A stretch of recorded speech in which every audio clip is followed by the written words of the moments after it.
Hi,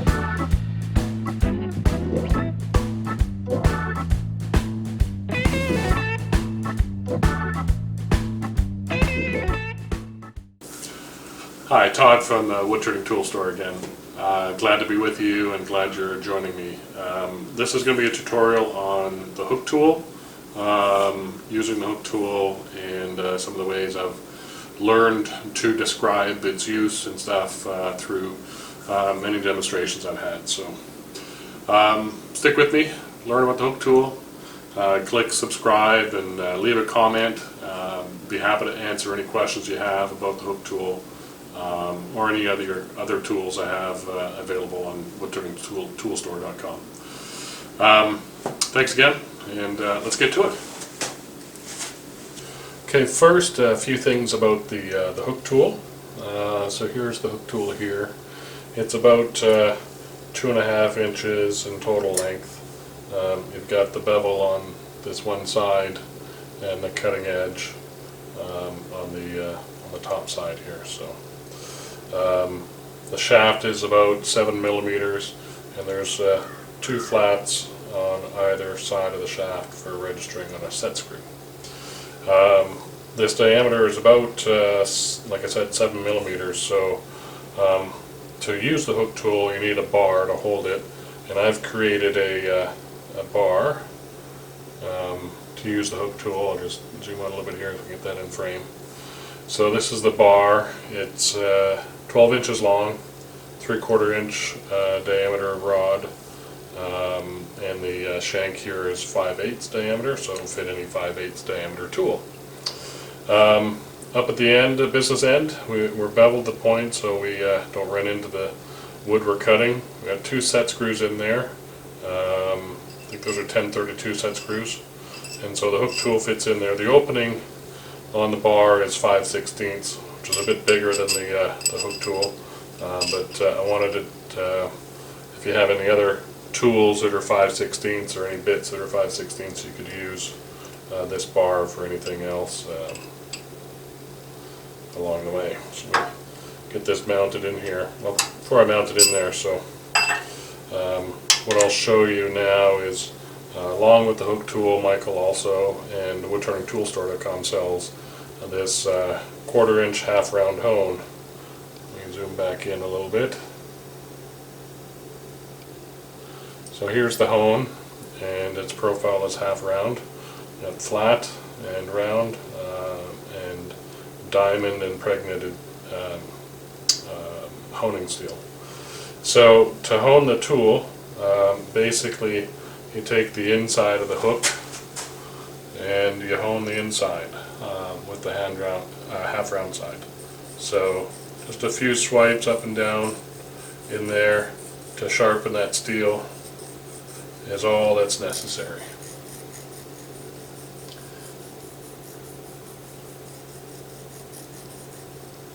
The bevel on the outside is ground, and we want to keep that bevel consistent, so I typically don't hone the outside unless there's some nicks or build up or any other sort of issues with that bevel. Leave that bevel, the same bevel, all the way around. So that's it for sharpening. A little hone in the hook tool, and again back to the hook tool bar. So the flats register on the set screws, so those get in there, and then you're all set to start cutting. For a handle, since you are going to be reaching over the rest a little bit, you want as much handle as you can kind of get out here, at least a 16-inch handle. I've got a 16-inch handle here I'll use. I've also got a 26-inch handle that I made that will allow me to reach and get a lot more leverage when needed. So, tool in the handle, lock that down, lock that down. Bit about the project, the wood we're using. So this hook tool is really only meant for end grain hollowing. The end grain we have here is a piece of, I think it's Bradford pear. It's pretty dry, it's pretty crumbly. So as we cut wood in a spindle orientation, we want to cut downhill, which means from on the outside from large diameter to small diameter, so cutting downhill with the grain. On the inside, it's kind of the opposite. It's from small diameter to large diameter to cut uphill. So that makes the hook tool a great tool for end grain hollowing. In order to start the cut, we have drilled a hole in here to give access to the hook tool to get it to start to cut. So I've got to back the tool rest off a little bit so that my bar is resting on the rest without fear of falling off the tool, or off the without fear of my bar falling off the tool rest and just onto the hook tool. So I need enough room to be able to manage that. So the hook tool can get into that hole. We're only going to take a small bite at a time. So okay, here you can see that with a bevel rubbing cut, the bevel is sitting about, I just need to back this up just a little bit more, about at this angle. So if I want to get flat, my handle has to be way over to the left. As I come up the side wall, my handle needs to be way over to the right. So the action of hollowing is from left to right on end grain hollowing from the inside. Which is just opposite of a regular bowl gouge doing a regular face grain bowl, where you start way over to the right and end up on the left. So we'll see that action as we go further on.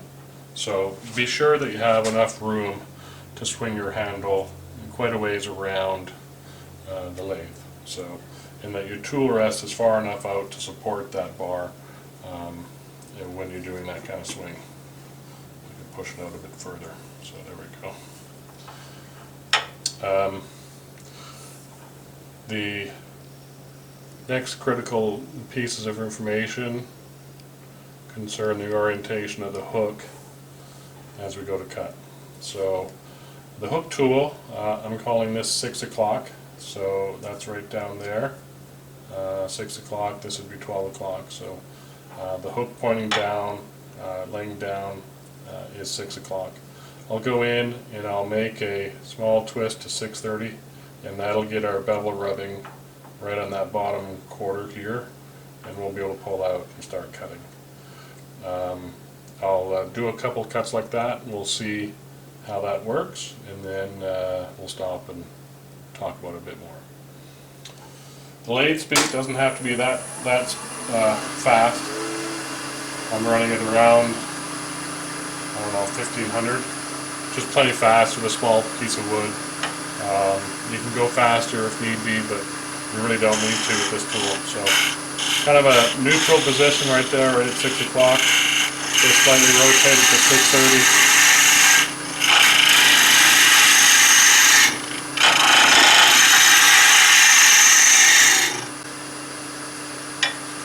Okay, as we enter the hole, we take it at 6:30, or 6 o'clock, which is a neutral position, and then give it a slight twist.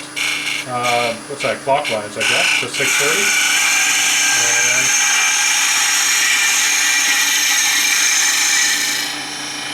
drag it out. You can see the handle moves slightly to the right.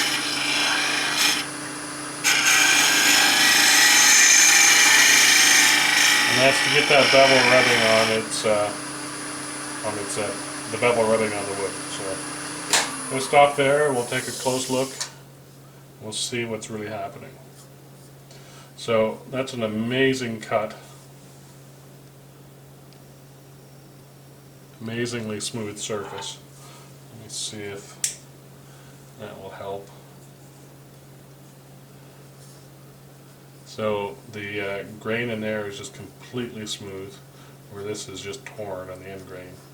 So it's because it's cutting downhill with the grain, it leaves a perfectly smooth surface. You could start sanding probably at 600 on that surface right there. So here is a close shot of basically trying to show you the bevel. Let me see if I can move this in a different position to get a better, maybe that's, let me get the light here. Try that light as well, that might be better. So the bevel is riding right on that position. If I had it swung, kept the handle here, I'd have to swing the handle, swing the bevel into this position. So in this position, the wood is coming straight down on this edge here, in this direction, which is a very aggressive cut. And since this hook part is off the side of the bar axis, off the axis of the bar, it'll tend to rotate the tool and torque over a little bit. You'll feel that, and you can do that for hogging out massive amounts of woods really quickly. Nothing wrong with it, just be aware. To get a smooth cut, I want to rub the bevel not on here, but up here. So I change the angle of the handle, which changes the position of my bevel, or what part of the bevel I'm rubbing on. And that changes the angle of which the wood is coming down on the edge. Now the wood is coming down on a shear angle, and if I can get this in the picture, so instead of the wood coming bluntly onto this edge here, I'm having it come slicing down sideways on the edge here. So changing that angle and giving it a twist to probably, let's see, I'm probably more closer to 730 there with the hook. So it's a twisting of the handle and a slight twist of the tool to get up there. So just a bit of practice with that, and making sure you're kind of rubbing the bevel and taking that sweet light cut will help you gain control over this tool.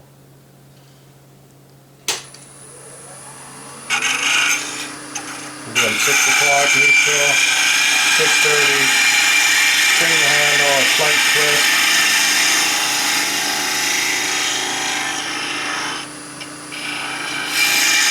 Pick that cut up again.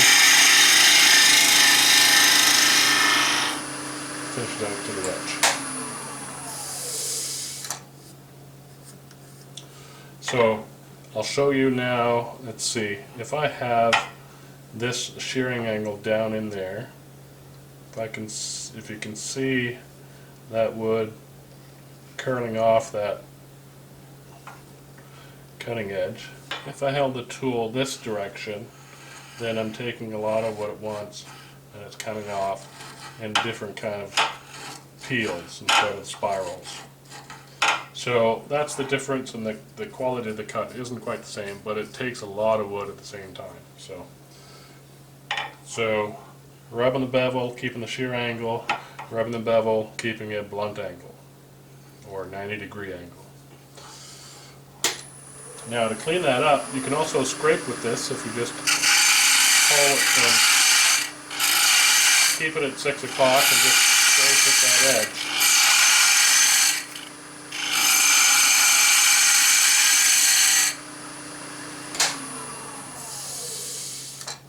So scraping is effective as well at getting out some bumps and stuff that you have, but the quality of the cut is even less than the other two cuts. So shearing angle cut, rotating the handle around, very smooth surface, start at 600 grit paper. Blunt angle cut, you could probably start at around 280, 320. Scraping cut, you'd have to start at 120 probably. So kind of gives you an idea of the quality of the cuts you can get. So get to the bottom, start a cut, swing the handle,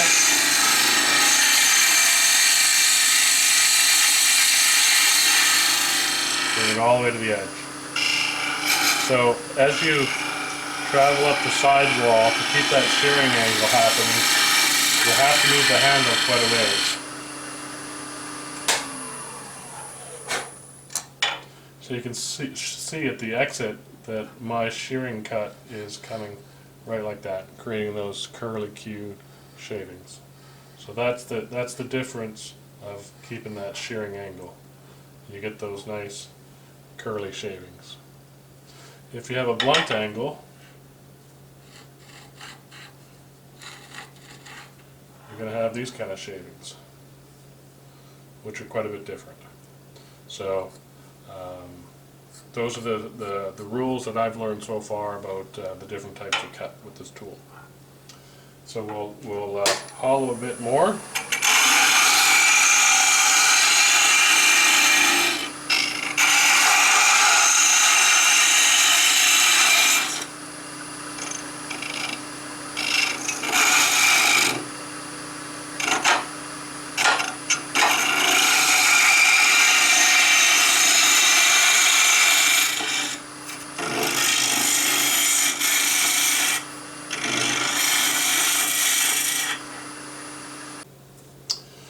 So once we get to the bottom, in order to cut across the bottom of the vessel, to have a somewhat flat bottom, your tool handle has to be this, probably approximately this angle, which is the, what do you call that, congruent angle, I guess, to the bevel.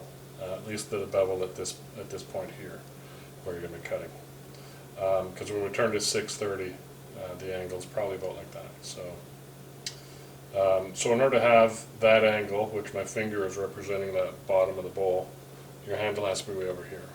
So what that means is you've got a certain depth to diameter ratio that you have to deal with. So when I reach that bottom of the bowl, my bar is knocking against the side of the wood. So there's only a certain depth I can get to with this tool with a bevel rubbing cut. I can certainly get down there with a deeper hole and just kind of keep scraping away at the bottom of the bowl, or the bottom of the box. But what I can't do is get a bevel rubbing cut along the bottom once I finish that hole. So we'll try it here. We'll see. You'll see the action. Me trying to get to that bottom.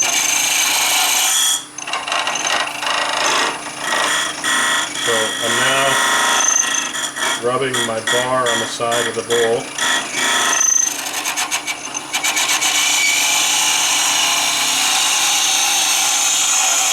I got the bevel engaged, made a wire hole down there.